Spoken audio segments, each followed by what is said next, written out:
Speaker ಪಕ್ಕ ನೀವು ಒಂದು ಕುರ್ಚಿ ನನಗೆ ಅಲಾಟ್ಮೆಂಟ್ ಮಾಡ್ಬೇಕಂತ ವಿನಂತಿ ಮಾಡ್ಕೊಂಡು. ಓಕೆ, ಈಗ ರಾಯರೆಡ್ಡಿ ಅವರು. ಮಾನ್ಯ ಅಧ್ಯಕ್ಷರೇ,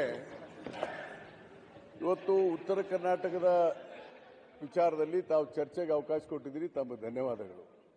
ಆದರೆ ಕ್ವಶನ್ ಅವರ್ ತೆಗೆದು ಕೂಡಲೇ ಉತ್ತರ ಕರ್ನಾಟಕದ ಚರ್ಚೆ ಮಾಡುವಂತ ಅವಶ್ಯಕತೆ ಇಲ್ಲ. ಮಾನ್ಯ ವಿರೋಧ ಪಕ್ಷದ ಮುಖಂಡರು, ವಿರೋಧ ಪಕ್ಷದ ನಾಯಕರು, ಅವರಿಗೆ ಕೇಳ ಹಕ್ಕಿದೆ, ನಾನು ಅದ್ರ ಬಗ್ಗೆ ನಾನು ಡಿಸ್ಪ್ಯೂಟ್ ಇಲ್ಲ. ಆದರೆ ನೀವು ಈಗಾಗಲೇ ಅಜೆಂಡಾದಲ್ಲಿ ಉತ್ತರ ಕರ್ನಾಟಕ ಚರ್ಚೆ ಹಾಕಿಬಿಟ್ಟಿದ್ದೀರಿ. ಹಾಕಿದ್ರಿಂದ there is no meaning for the adjournment motion at all. You cannot admit. ನೋಡಿ, ಅದರಲ್ಲಿ rules 162 it is categorically said speaker to decide admissibility of the motion, any motion.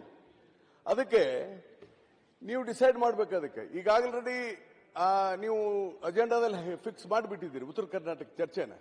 ಅದಕ್ಕೆ ಅವರೇನು ಅಡ್ಜರ್ಮೆಂಟ್ ಮೋಷನ್ ಕೊಟ್ಟಿದ್ರೆ ಅದಕ್ಕೆ ವ್ಯಾಲ್ಯೂ ಇಲ್ಲ. ಅದನ್ನು ತಾವು ಅವ್ರಿಗೆ ಹೇಳಿ ಕ್ವಶನ್ ಅವರ್ ಮುಗಿದ ತಕ್ಷಣ ಉತ್ತರ ಕರ್ನಾಟಕದ ಚರ್ಚೆ ಮಾತಾಡಿ. ಬಹಳ ಸಂತೋಷ ನೀವು ಒತ್ತಾಯ ಮಾಡ್ತಿರೋದು. There is no rule. ಅದಕ್ಕೊಂದು ರೂಲಿಂಗ್ ಕೊಡಿ.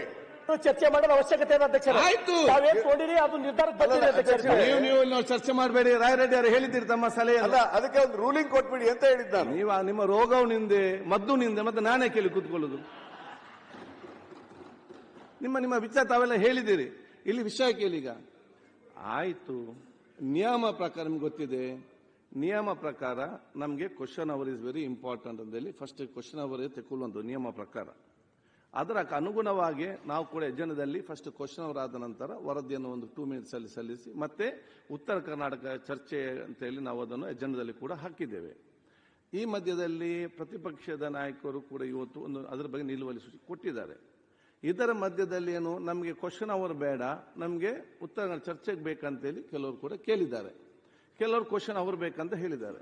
ಈಗ ನೀವು ನನ್ನ ವಿಚಾರ ನಾನು ಈಗ ಹೇಳಿದಂತ ಹೇಳಿದ್ರೆ ನಿಮ್ಮನ್ನು ಒಂದು ಸಮಾಧಾನವಾಗಿ ಕಾಂಪ್ರಮೈಸ್ ಆಗಿ ಹೋಗ್ಲಿಕ್ಕೆ ನಿಮಗೆ ಉತ್ತರ ಕರ್ನಾಟಕದ ಚರ್ಚೆ ಆದ್ಯತೆ ಬೇಕಾದಲ್ಲಿ ನಿಮ್ಮ ಅರ್ಥ ಮಾಡಿಕೊಂಡು ಸರ್ಕಾರ ಕೂಡ ಅದನ್ನು ಹೇಳಿದ ಮೊದಲು ತಗೊಳ್ಬಹುದು ಅಂತ ಹೇಳಿಕೊಂಡು ನಾನು ಬೇಕಾದರೆ ಉತ್ತರ ಕರ್ನಾಟಕ ಚರ್ಚೆಗೆ ನಾನು ಮೊದಲ ಆದ್ಯತೆ ಎಲ್ಲ ಬದಿಗಿಟ್ಟು ನಾನು ಕೊಡಲಿಕ್ಕೆ ನಾನು ತಯಾರಿದ್ದೇನೆ. ಆದರೆ ಒಂದು, ನಿಮಗೆ ನಿಲುವಳಿ ಸೂಚನೆ ಮಂಡಿಸಲಿಕ್ಕೆ ಆಗುದಿಲ್ಲ. ನಿಲುವಳಿ ಸೂಚನೆ ಮಂಡಿಸಬೇಕಾದ್ರೆ ಅದು ಕ್ವಶನ್ ಅವರ್ ಆದ ನಂತರನೇ ನೀವು ಮಂಡಿಸಬೇಕು. ಆದ ಕಾರಣ ಈ ಎಲ್ಲ ವಿಚಾರ ಬೇಕಾದಲ್ಲಿ ಒಂದು ಸ್ಟೆಪ್ ಮುಂದೆ ಹೋಗಿ ನಾವು ನೇರವಾಗಿ ಉತ್ತರ ಕರ್ನಾಟಕ ಚರ್ಚೆ ಬೇಕಾದ್ರೆ ಹೋಗುವ, ಅಥವಾ ಪ್ರಶ್ನೋತ್ತರ ತೆಕ್ಕೊಂಡು ಇದರ ಮುಂದೆ ಹೋಗುವಂತ ವಿಚಾರ ಮಾಡುವ. ಮಾನ್ಯ ಅಧ್ಯಕ್ಷರು, ಒಂದು ಬಿಸಿನೆಸ್ ಅಡ್ವೈಸರಿ ಕಮಿಟಿಯಲ್ಲಿ ಸುದೀರ್ಘವಾಗಿ ಚರ್ಚೆ ಮಾಡಿದ್ವಿ. ಎಲ್ಲರೂ ಒಪ್ಪಿದ್ವಿ. ಸನ್ಮಾನ್ಯ ಮುಖ್ಯಮಂತ್ರಿಗಳು ನಾವು ಉತ್ತರ ಕರ್ನಾಟಕ ಅಭಿವೃದ್ಧಿ ಕುರಿತು ತಕ್ಷಣ ನಾಳೆ ಸಭೆ ನೀವು ಸೇರಿದ ಕೂಡಲೇ ತೆಗೆದುಕೊಳ್ರಿ, ಇದು ನಮ್ಮ ಸರ್ಕಾರದ ಆಸಕ್ತಿನೂ ಆಗಿದೆ ಅನ್ನೋದನ್ನು ಪ್ರಸ್ತಾಪ ಮಾಡಿದರು. ಆ ಹಿನ್ನೆಲೆಯೊಳಗೆ ಸರ್ಕಾರ ಕ್ವಶನ್ ಅವರು ಸಸ್ಪೆಂಡ್ ಮಾಡಿ ಉತ್ತರ ಕರ್ನಾಟಕದ ಚರ್ಚೆಗೆ ಪ್ರಾರಂಭಿಸೋದಕ್ಕೆ ನಮ್ಮ ಸಂಪೂರ್ಣ ಒಪ್ಪಿಗೆ ಇದೆ. ಅದನ್ನು ತಾವು ಏನು ತಮ್ಮ ವಿವೇಚನೆಯಲ್ಲಿ ಸರಿ ಅನಿಸುತ್ತೋ ಅದು ಮಾಡಿ ಸರ್ಕಾರ ಉತ್ತರ ಕರ್ನಾಟಕ ವಿಚಾರದ ಚರ್ಚೆಗೆ ತಕ್ಷಣ ಪ್ರಾರಂಭ ಮಾಡೋದಕ್ಕೆ ನಮ್ಮ ಸಹಮತ ಇದೆ. ಮಾನ್ಯ ಅಧ್ಯಕ್ಷರೇ, ಮಾನ್ಯ ಕಾಂಗ್ರೆಸ್ ಪಕ್ಷದ ನಾಯಕರಾದ ಚಂದ್ರರಾಜ್ ಹಟ್ಟಿಹೊಳಿ ಅವರು ಒಂದು ಟ್ವೀಟ್ ಮಾಡಿದ್ದಾರೆ.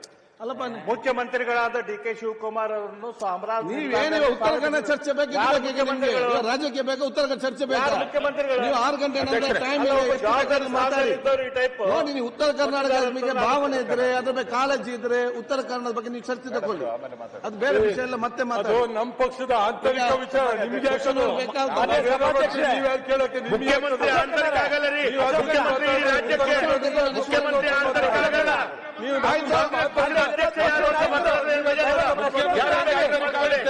ಮುಖ್ಯಮಂತ್ರಿ ರಾಜ್ಯದ ವ್ಯವಸ್ಥೆ, ಮಾನ್ಯ ಸಭಾಧ್ಯಕ್ಷ ಪಕ್ಷದ ಅಧ್ಯಕ್ಷರಲ್ಲ. ಮೊದಲು ಪ್ರಶ್ನೋತ್ತರ ತಗೊಂಡು ಆಮೇಲೆ ಅದಕ್ಕೆ ನಿಲುವಳಿ ಈಗ ಚರ್ಚೆ ಮಾಡಿದಿರಿ.